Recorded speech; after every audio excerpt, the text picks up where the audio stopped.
Test 4. Section 1. You will hear a man asking for information about health services in the place where he is living. First, you have some time to look at questions 1 to 6.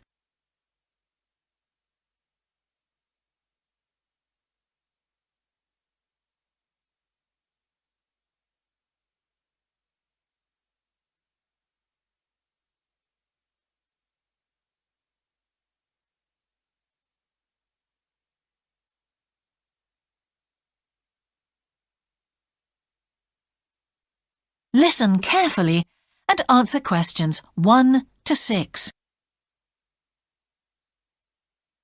Can I help you? Yes, I've just moved to this area with my wife and children, and I'd like to know where we can all register with a doctor at a health centre. Oh, OK. Well, there's Dr. Green at the Harvey Clinic. We always recommend her for babies because she's very good with them and she runs a special clinic. Oh, actually, my youngest child is 5, so that wouldn't be any good for us. Right. Is there anywhere else I could try? Yes, the Eshcol Health Practice is the next one on my list. How do you spell that? Eshcol. And it's Dr. Fuller who has space on his list. The clinic only opened a year ago, so the facilities are all very modern. That sounds good. And it's particularly good if you're busy during the day because they also do appointments in the evening. They're closed on Saturday, though. The only other place on the list is the health centre on Shore Lane. You can register with Dr. Gormley. That's Gormley. He's new there, but the centre has a very good reputation. Oh, yes. I think I know the road. That would be the best one. Thanks. Could you tell me, will all their services be free? There are usually some small charges that doctors make. Let me see what it says about the Shore Lane Centre. If you need to be vaccinated before any trips abroad, you won't have to pay for this. What else?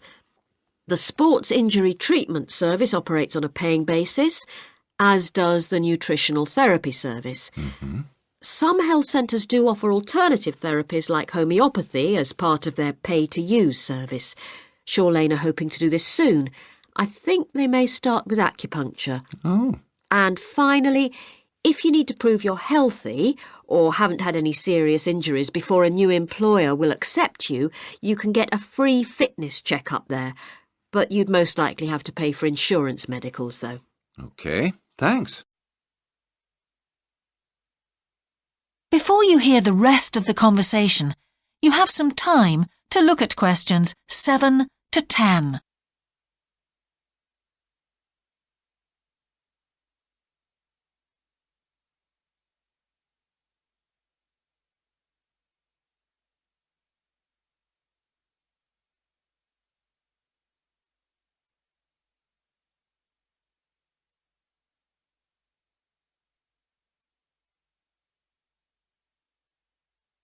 Now listen and answer questions 7 to 10. You might also be interested to know the centre is running a pilot scheme of talks for patients.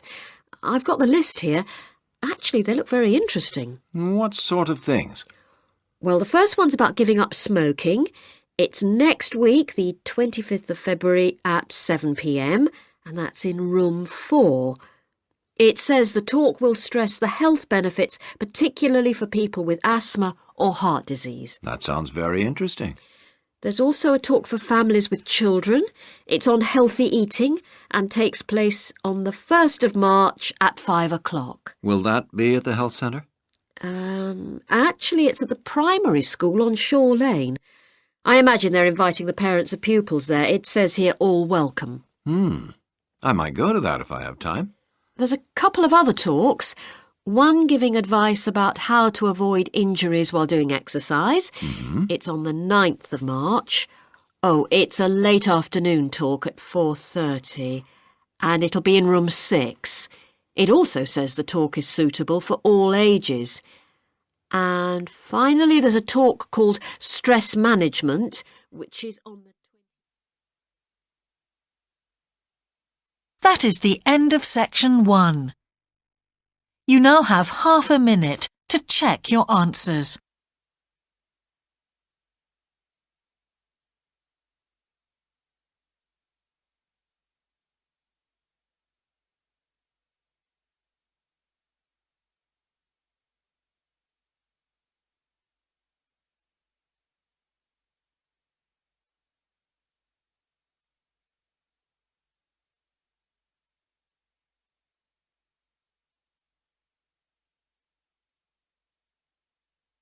Now turn to section 2.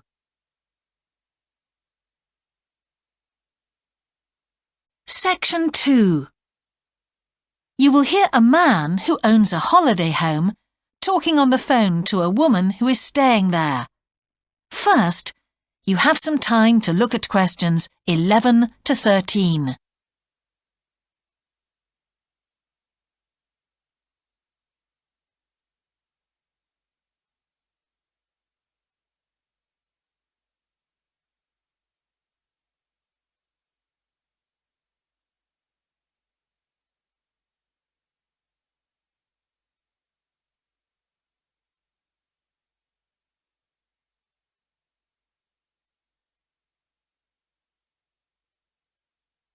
Now listen carefully and answer questions 11 to 13.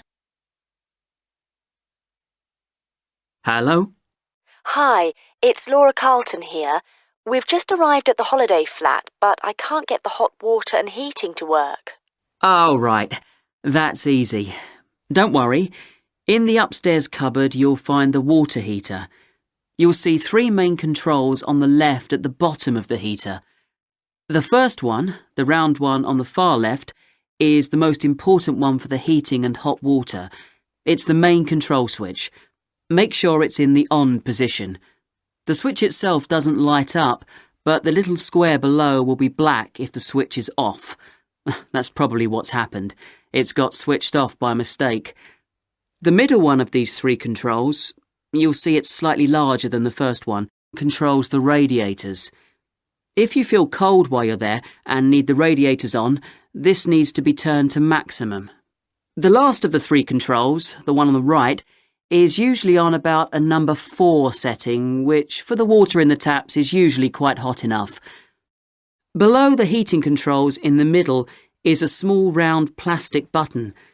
If there isn't enough water in the pipes, sometimes the heater goes out. If this happens, you'll need to press this button to reset the heater. Hold it in for about 5 seconds and the heater should come on again. Then there's a little square indicator under the 3rd knob that's a kind of alarm light. It'll flash if you need to reset the heater. It sounds complicated. I'm sure you won't have any problems with it. There should be some more instructions on the side of the heater. Call me back if you can't make it work. OK. Before you hear the rest of the conversation, you have some time to look at questions 14 to 20.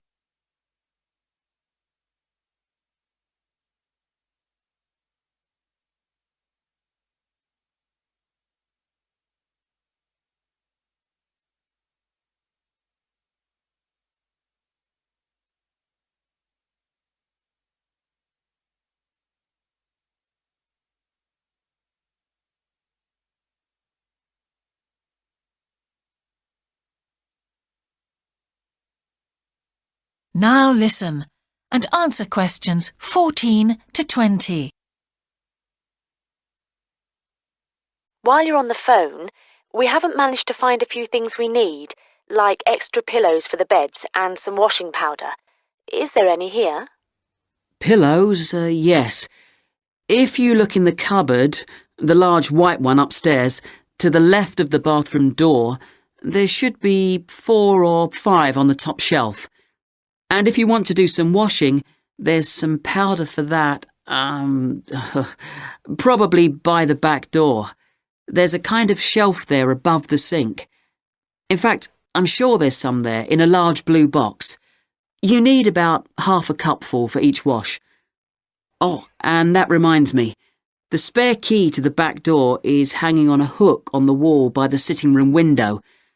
Please make sure to put it back when you've used it.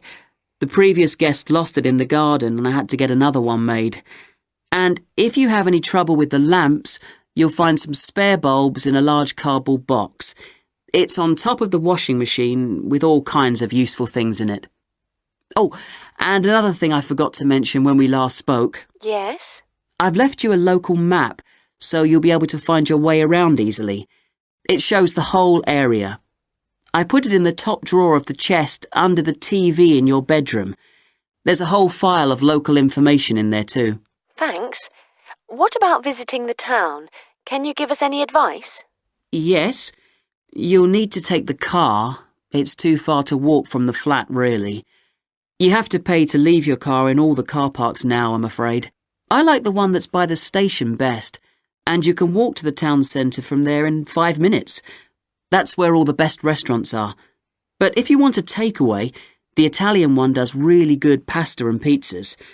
Call 732281 for that one, or 766119 for the Chinese. They're both good, and they'll both deliver to the flat. As for places to visit, yes, do go and see the Railway Museum. The exhibition is small, but really good. It gets very crowded on Sundays, so I suggest you visit it on a quieter day, later in the week, but not on Thursdays, which is market day. You won't find anywhere to park, and it's also the only day of the week when they're not open. Anything else? Not for the moment. Thanks. That is the end of section 2. You now have half a minute to check your answers.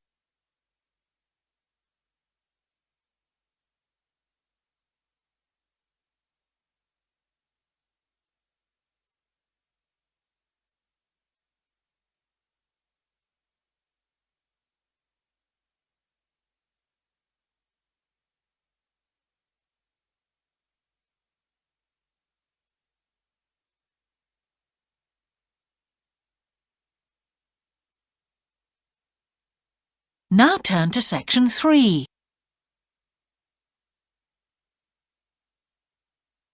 Section 3. You will hear a conversation between an English teacher called Paul and a former student of his called Kira.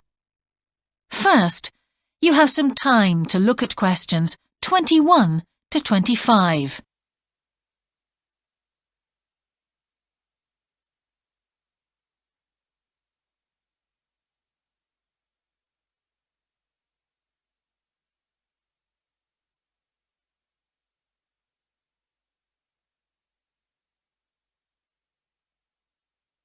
Now listen carefully and answer questions 21 to 25. Hello, Kira. How are you? Fine, thanks, Paul. How are you? Well, thanks. It's good to see you. It must be 12 months since you did our course. That's right. It's nice to come back and say hello. What course did you enroll in? Actually, I went straight into third-year pharmacy. They credited me with 2 years, which probably made it more difficult for me. On the other hand, you were lucky to be granted credits. Is that why you chose the course? Yes, and as I'd already finished a course in it in my country, I thought it would be easier if I studied something I already knew. I didn't realize you went into third year. I thought you started in first year. No wonder it was so hard. And what do you think is one of the big differences between studying at a university here and studying in your country? Well, I found it very difficult to write assignments because I wasn't familiar with that aspect of the system here. The main problem is that the lectures expect you to be critical. That made me feel really terrible. I thought, how can I possibly do it? How can I comment on someone else's research when they probably spent 5 years doing it? I think a lot of people who come from overseas countries have similar problems. But after a while, it became easier for me. People expect you to have problems with the process of reading and writing, but in fact, it is more a question of altering your viewpoint towards academic study. How was the content of the lectures? Was it easy for you? I didn't really have many problems understanding lectures. The content was very similar to what I'd studied before. And what about the lecturers themselves? Are they essentially the same as lecturers in your country? Well, actually, no. Here they're much easier to approach. After every lecture, you can go and ask them something you didn't understand, or you can make an appointment and talk to them about anything in the course. Maybe you found them different because you're a more mature student now, whereas when you were studying in your country, you were younger and not so assertive. No, I don't think that's the difference. Most of the students here do it. In my faculty, they all seem to make appointments, usually to talk about something in the course that's worrying them, but sometimes just about something that might really interest them, something they might want to specialize in. The lecturers must set aside certain times every week when they're available for students. That's good to hear. Before you hear the rest of the conversation, you have some time to look at questions 26 to 30.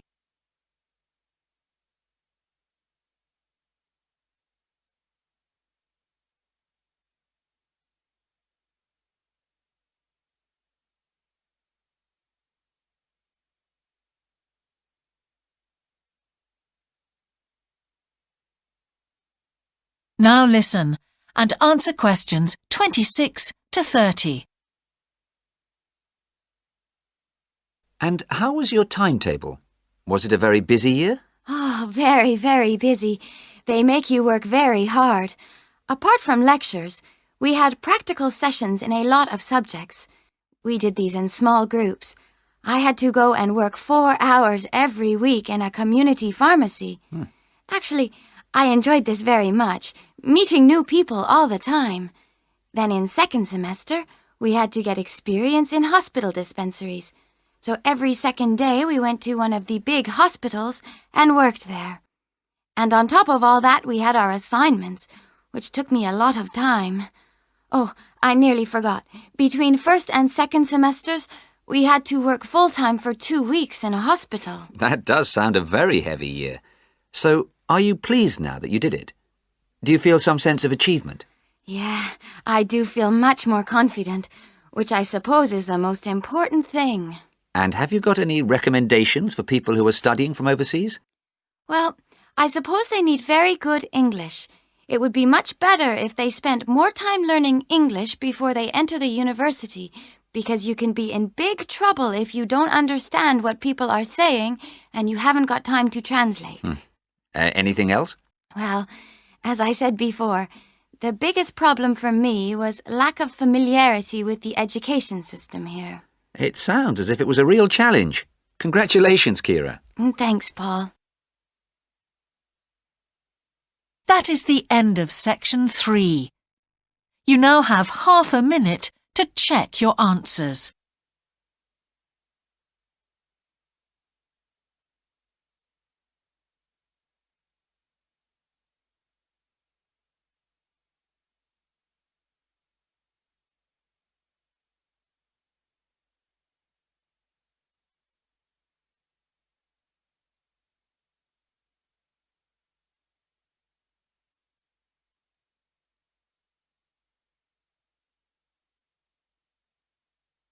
Now turn to section 4.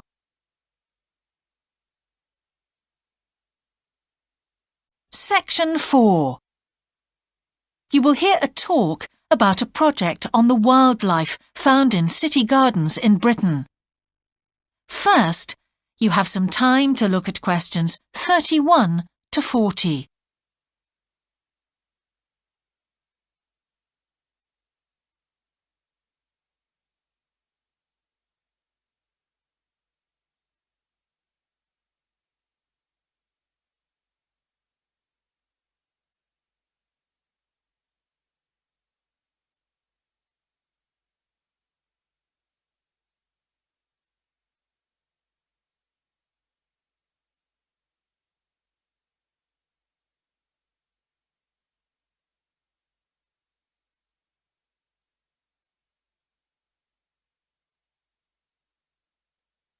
Now listen carefully and answer questions 31 to 40.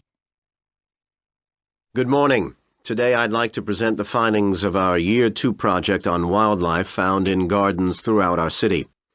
I'll start by saying something about the background to the project, then talk a little bit about our research techniques, and then indicate some of our interim findings. First of all, how did we choose our topic? Well, there are 4 of us in the group, and one day, while we were discussing a possible focus, 2 of the group mentioned that they had seen yet more sparrowhawks, one of Britain's most interesting birds of prey, in their own city centre gardens, and wondered why they were turning up in these gardens in great numbers.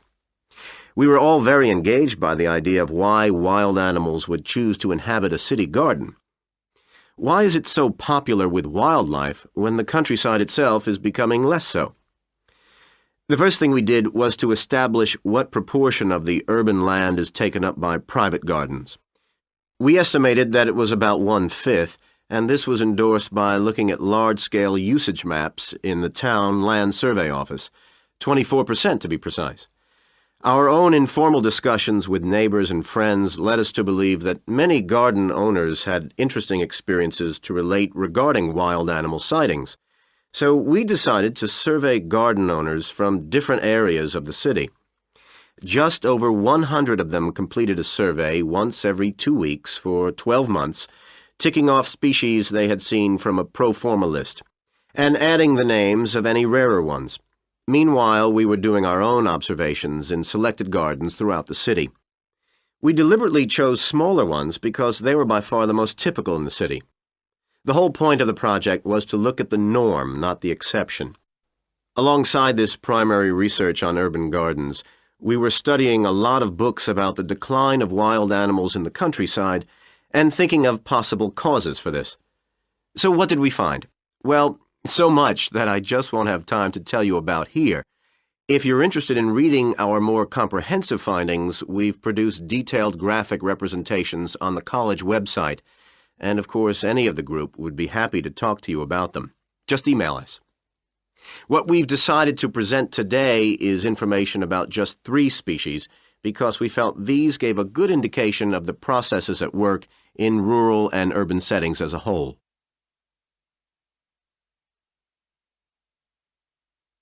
The first species to generate a lot of interesting information was frogs, and there was a clear pattern here. They proliferate where there is suitable water. Garden ponds are on the increase, rural ponds are disappearing, leading to massive migration to the towns. Hedgehogs are also finding it easier to live in urban areas, this time because their predators are not finding it quite so attractive to leave their rural environment, so hedgehogs have a better survival rate in cities. We had lots of sightings, so all in all we had no difficulties with our efforts to count their numbers precisely. Our final species is the finest of bird singers, the song thrush.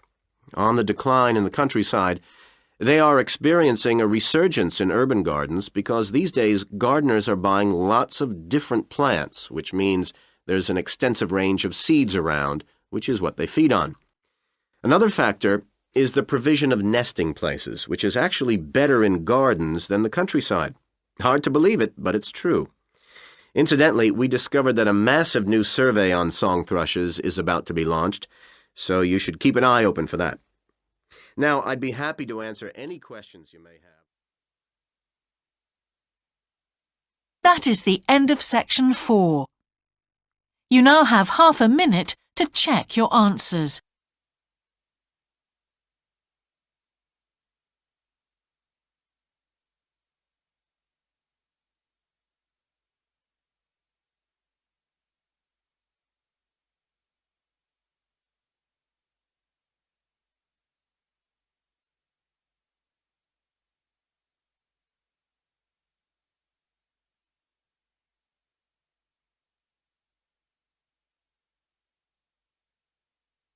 That is the end of the listening test. In the IELTS test, you would now have 10 minutes to transfer your answers to the answer sheet.